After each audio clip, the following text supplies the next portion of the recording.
movies, what about normal advertising? Here's an image from a bread company. Does this somehow look to you like it could possibly influence your thinking? Right? Bread is life. It's pretty disgusting if you think about it. What about this one? Right? This is a big billboard which was put up. I don't think they're taking any chances. They know exactly what they're busy with. Here's an interesting one from Coca-Cola. And as you can see at the bottom right-hand corner of this Coca-Cola, inside the ice cubes, down at the bottom over there, you will see, if you zoom in, you will see this image. Obviously, we don't have to explain what that is. But then we wonder why. Why is my son so addicted to pornography? Why is my daughter battling with all these people that just want, the young people, all they want is sex before marriage. You know, we must live together to make sure we're compatible before we get married. Don't share a bed together to make sure that you're compatible. Share a checkbook for a while and then you'll see if you're compatible or not, right? Forget about the sex. Sex, just think about this. You got the frontal lobe, you got the stimulation, the limbic system, you got the subconscious. When you go through hypnosis, you drop the cognitive thinking. That's the danger of it. The Lord says, gird up the loins of your mind, protect the frontal lobe. Satan says, drop it. Let me infiltrate and influence your limbic system. And that's exactly what happens through hypnosis. That's why you can't remember anything when you come back and your cognitive thinking's back and you say, huh, what happened? Right? You've seen the TV shows. The same thing happens even with our experiences while under hypnosis. Satan is able to introduce experiences. Like for me, when I was still part of the occult, I went into my supposed past lives, which is a big lie, right? I've been able to realize it was a lie. But at that time, it was so real because those images were being implanted into my limbic system and into my subconscious and being pulled from my subconscious into what's called reality. That's not reality. That's the war for the mind that's going on at the moment. Why do you think Satan is so obsessed with sex? Why do you think he's influencing us and our children to be so obsessed with sex? Well, it's because the angels are not able to procreate. Do you know angels in the Bible do not have any genitalia? They're always depicted as male, so they're always very powerful figures. But they do not have the ability to procreate. And sex amongst humans is the most powerful emotion that we can feel. It's a period of time, but its intensity is what drives the white patches into the brain. And that's the reason why, and I have to speak straight about this, and I apologize for those of you that might take offense, but somebody has to speak to our children. I travel all over the world. You know what most of the questions are when people come and speak to me in silent? I have a problem with masturbation. I just can't help myself. What's going on? You know, I've tried to stop and I just can't. And then you tell them, let me explain to you how the brain works.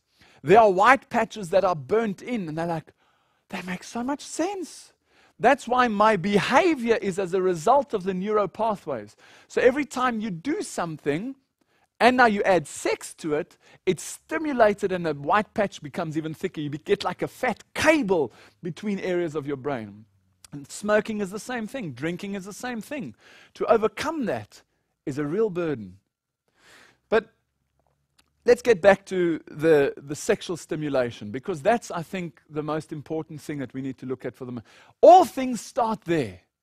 Because I want you to realize that Satan's attack on the mind today is based on the midbrain. He uses our senses, stimulates our senses in order for us to make reason or decisions which we otherwise wouldn't have made. If you're a traveler, by the way, before I show you the next slide, if you're a traveler, anyone that's been to any airport in the world and has seen a Cellini or a Cellini, you know those bags that you pull along when you pack your bag? The Cellini bags, the roller bags, have a look at their advertising. You'll see that there's always some voluptuous woman straddled over a chair with her Cellini next to her. Or you'll see some handsome hunk with his chest open, and it's pretty pathetic. They use sex to sell their product. I mean, it's well known that they do that. But that's, because the Cellini product is slightly more expensive, they're trying to get you to have stimulation in the midbrain to overcome the problem of price. so that the lower powers override the higher powers. Here's an example. And funny enough, this is a chocolate company. And what I've done is I've got the graphic there, which you can see the nut that's been broken over and the chocolate pouring out of it into the nuts below. But let me turn it upside down, and maybe it'll become even clearer. That is the power of subliminal advertising. You see, 1 Peter 5 verse 8 says, "Be sober and be watchful. Your adversary, the devil, as a roaring lion, walketh about, seeking whom he may devour." And I put in brackets there, especially our children.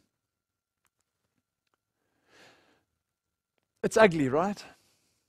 And I'm thankful that people have the courage to approach me and speak to me about this, because this is a problem worldwide.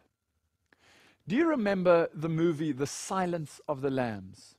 It was a pretty scary movie, right? You remember the whole thing with that guy with his mask on. Pretty shocking movie. Now, this was the image that was displayed at movie theaters all over the world, with the face with her red eyes and the moth. And in the middle of the moth, you remember the skull that's in the middle over there, right? Pretty grim. Well, I want to zoom in on that skull for a moment. There's the skull. What do you notice? What do you notice about the skull? Do you see there's a lady, there's her head, and there's her one arm, and there's her other arm. And here is the back of one lady, here's the back of another lady, and these two ladies are inside the legs. Can you see the legs there? There's the legs of the lady on top, and here are the feet of these two ladies. The Silence of the Lambs is the poster that was stuck up on the wall, is a brilliant example of the attack of the media on the minds of humanity. Where we say, oh, what's that skull doing there? But embedded in that skull is homosexuality plus sexuality, stimulation, things that we do in secret. People went to go and watch this movie not knowing why they wanted to go and watch this movie. And in the movie, they then embedded new things which were even more satanic than the poster itself. In closing, I want to show you one or two more images. This one's from Dodge. Have you seen Dodge? The vehicle manufacturer, there's their logo. If I put it next to a picture of the genitalia of a woman, can you see the uterus, the cervix, the ovaries, the vagina? And that is a perfect description that what they've done is they've taken the sexual organs of the woman and turned that into the image of Dodge, which is now the goat. But remember, it's not just the goat. Who's the goat? Do you remember the goat of Mendes from the lectures? We discussed the goat of Mendes in the battle for the mind, and in the Passion of the Christ we discussed the goat of Mendes is Satan, right? Even in Freemasonry, the goat of Mendes is the one that the Templars worshipped previously.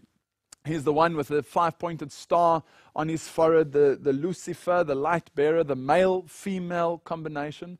What they're showing you here is the goat being the male combining with the female organ, the genitalia. It's actually pretty disgusting. When I prepared this lecture, it was the middle of March. In fact, I was called into a school to do a presentation on the battle for the mind and the influences of the media on the mind. And I think it was the 13th of March this year, 2009, somewhere around there that I had to do the presentation. What had happened the day before I did the presentation was that in Germany, a little boy called, I think it was Tim Kretschmer. I'll get to the name now when I look at the next slide. A beautiful boy walked into school and shot up his friends. Have a look at this BBC News article.